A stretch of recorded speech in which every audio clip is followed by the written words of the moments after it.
What in the heck was that? Somebody want to explain to me what happened on the night of September 4th, 2010 at Gaylord Memorial Stadium? An embarrassing performance by Oklahoma. First of all, okay, Utah State, terrific job. Played a heck of a game. They were down 21-0 in the second quarter. A lot of teams in that position would have said, okay, let's just get our paycheck, let's just play these quarters out, and let's get back home. Utah State played with a lot of pride. Offensively, they gave Oklahoma fits, which we'll talk about in a little bit. Defensively, yes, they got burned at times, but they made life tough for Landry Jones. So, Utah State, give them credit for taking Oklahoma down to the wire.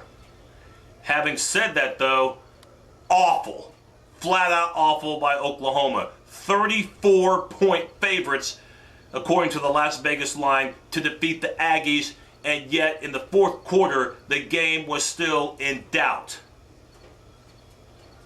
Is this the way it's going to be the rest of the season for Oklahoma? I mean, when I looked at the Oklahoma schedule, the Utah State game, as far as difficulty, was 12th out of 12 teams. I mean, what's it going to be like a week from today when Florida State comes in? What's it going to be like when you play Texas? What's it going to be like when you play, I don't know, when you play Cincinnati? Oklahoma, this should have been a cakewalk. This should have been name your score. This should have been, let's get our reserves in right now. Third quarter. Okay, Landry Jones should have been wearing a ball cap, laughing with his teammates, joking on the sideline, talking about Florida State the following week. Instead, he's getting sacked I don't know how many times in that second half. Landry Jones, by the way, threw more incompletions than he did completions. He was 17 of 36 and had 2 interceptions.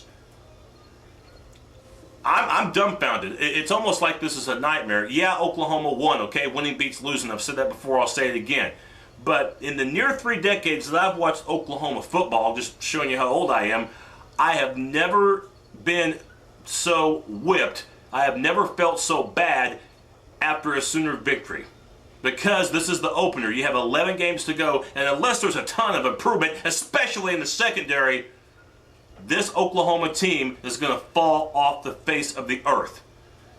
And even though there's 11 games to go, and even though things can get better, and they better if Oklahoma expects to be a factor down the road, having said all that, Oklahoma fans, Oklahoma players, Oklahoma coaches, do you miss Dominic Franks and Brian Jackson, the corners? Utah State absolutely had their way with the secondary.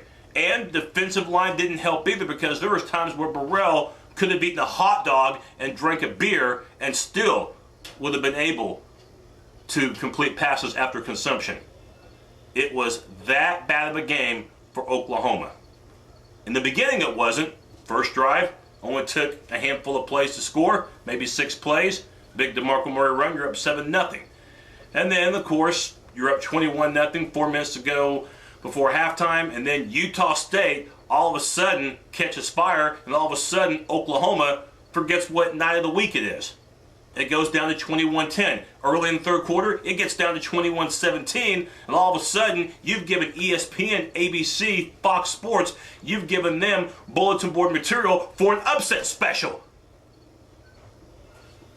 I mean, people were talking about upset specials maybe being Washington beating BYU, or Oregon State beating TCU, or Connecticut beating Michigan. This game wasn't even on the upset map. It wasn't even on the upset universe. And look what happened.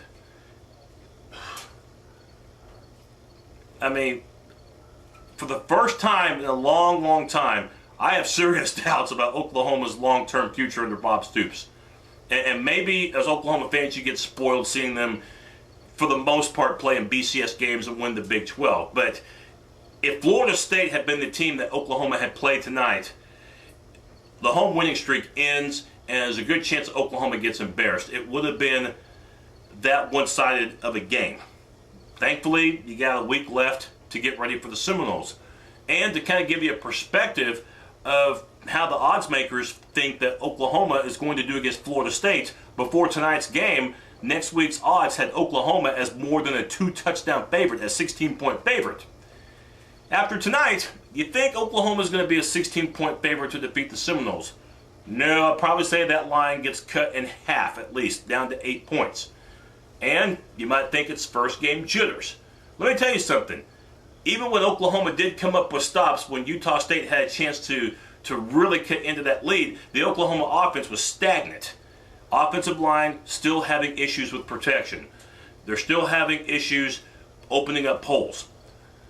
And Landry Jones and Kenny Stills need to work on chemistry because they didn't have that going. Thank goodness for Broyles, who had a marvelous game tonight. He was marvelous. DeMarco Murray, give him a little open room. He was sensational as well.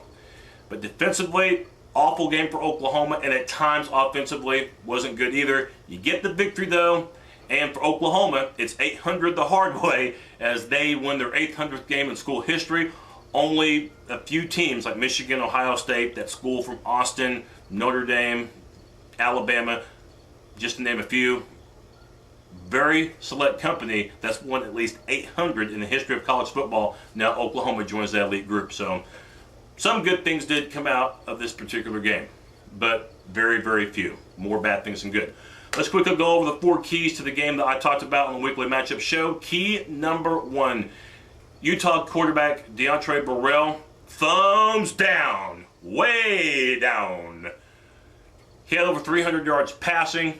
Didn't do much in the first half, but the second half, wow. Caught fire and exploited the Oklahoma secondary.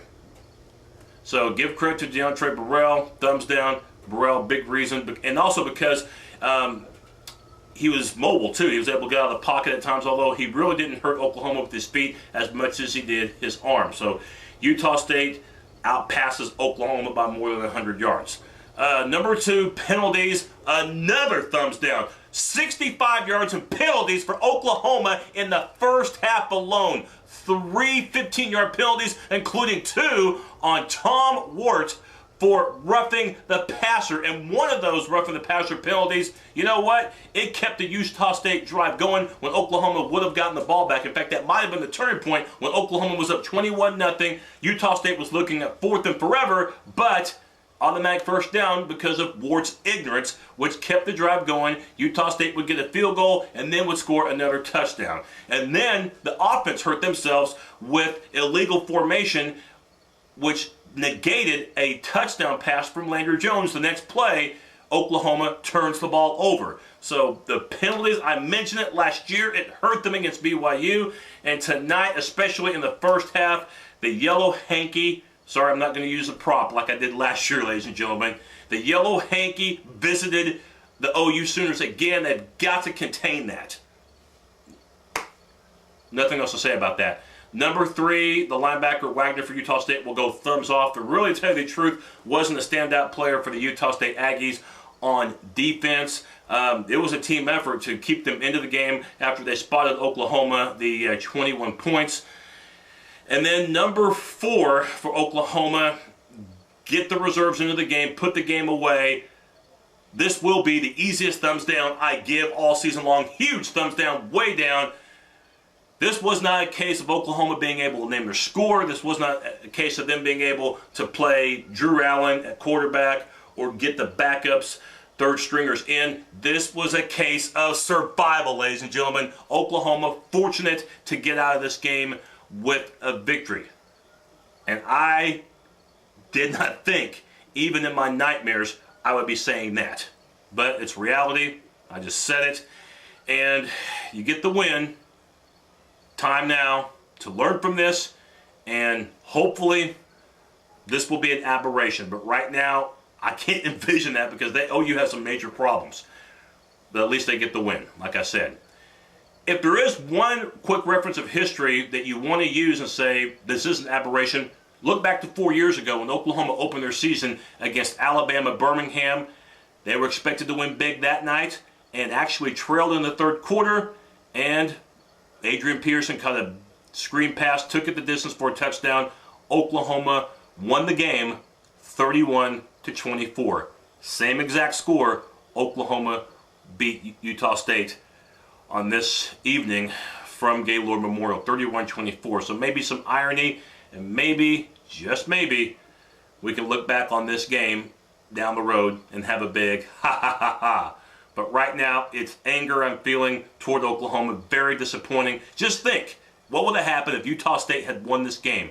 It would have been the biggest upset in the history of Oklahoma football, and one of the biggest. It would have gone down with Appalachian State beating Michigan years ago, and Stanford more than a 40-point underdog against USC just a few years ago as the biggest upset in the history of college football. Wouldn't have been the biggest, but it would have easily have made the top 5.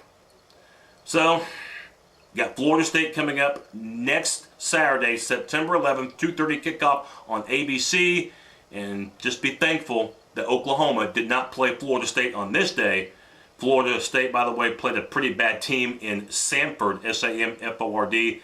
I think they scored over 50 points against them. The game was over by the second quarter. Pretty weak squad. But Florida State will have a high-octane offense, a whole lot better than the one that you saw on Saturday night or heard if you listened to the game on the radio. Oklahoma gets the win, 31-24, and that's the only good thing you can say about that contest. Take it easy. Boomers.